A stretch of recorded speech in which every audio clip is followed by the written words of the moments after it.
leaders that are accountable, leaders that are sensitive to the public. And these leaders, they actually don't care. They only think about their stomachs, then they think about the public later. So those are the kind of characters that we have in Parliament. I'm happy with the kind of reception that I received in Nyeri. I held a rally at Kiawara Shopping Center, or you can call it a town because it's growing very fast. I had a rally there, and of course, the governor of Nyeri tried to send a fire truck to come and disrupt my rally. Yes, So we I saw wondered that. where was the fire truck when the children were dying, that it is now available to come and disrupt a rally. Not even being empathetic or being sensitive to what's happening. A fire truck being sent when you're on your delaunching tour. This fire truck was not available when these children were dying, but it was available to come and try to disrupt the civic education campaign that you were trying to conduct while you were in Nyeri. So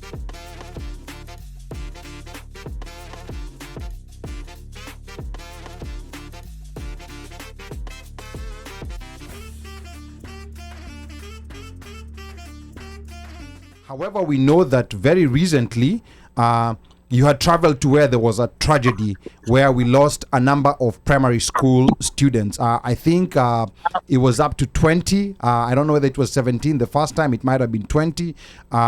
Please tell us a little bit about that tragedy. And I know you tried your best to stay away in as much as you're being told to go and talk. Tell us a bit about this tragedy for those people out here in the diaspora, maybe who are not familiar, and maybe just some of the things, the corruption that leads sometimes to situations like this. Morara, twende kazi. So yes, I did attend a prayer service for the Endarasha kids. Endarasha Hillside School was a boarding school for boys, primary school. And unfortunately, there was a fire that burned down a dormitory. And officially, 21 children died, 21 boys, which is very unfortunate and extremely painful. I went there to condole with the families, and I attended the prayer service, but I did not speak at the prayer service quite intentionally because I also didn't want to make it a political event, considering that people were in pain. But there are certain observations that I made that I may want to share with your listeners and viewers. Yes, please go ahead. And, the first observation I made when I went to Endarasha. Endarasha is in Nyeri County. It is in Kieni constituency. So when I went to Endarasha, I realized that the road is very bad.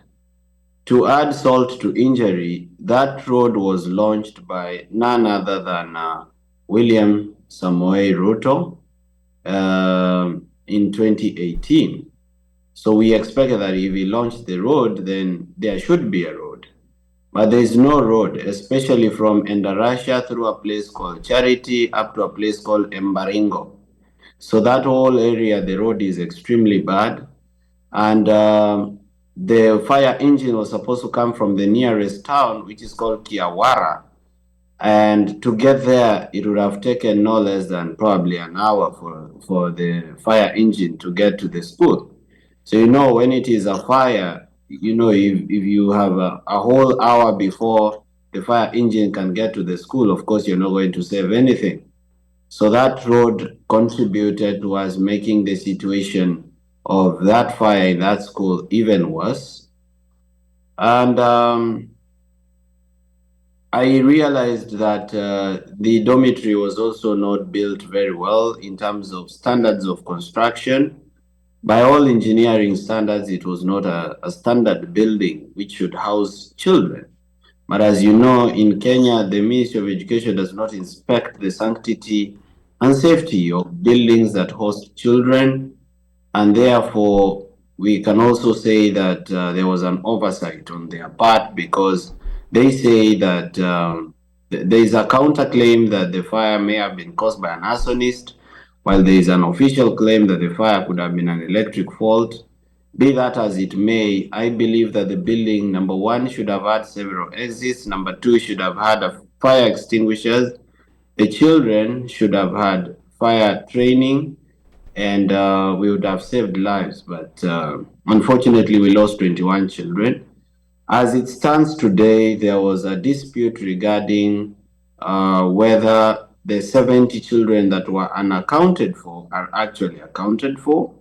I saw a report by the Directorate of Criminal Investigation together with the Cabinet Secretary for Interior and Coordination of National Government saying that all the children had been accounted for. So although the math of did not add up, because he said that 143 children were accounted for and 21 had unfortunately lost their lives, and essentially that adds up to 164 children that should be accounted for. So there's still two families that I know of that are still looking for their children. There's a family of Mzee John Mwangi, who is a father of two. He has one child accounted for and one is still unaccounted for. And there's a grandmother called Joyce Wango, who is looking for her 12-year-old grandson. So these are the two that I know of that are still looking for their children and have not been told to take DNA samples, maybe to check among the 21. So it's a very unfortunate incident. Now, to add on top of that, before we conclude that point, is that while I was at the prayer service, a member of parliament shamelessly showed up late and in a helicopter. Oh, Landed in a helicopter shamelessly and very late. So I wonder, why would you be late to an event that is so emotional, so painful to the people that you're going to condole with? Then to make it worse, you land with a helicopter when actually the road is bad. When are you going to know about this road and how bad it is? So there's a lack of conscience on the part of our leaders. They are completely disjointed with the public and out of touch with reality.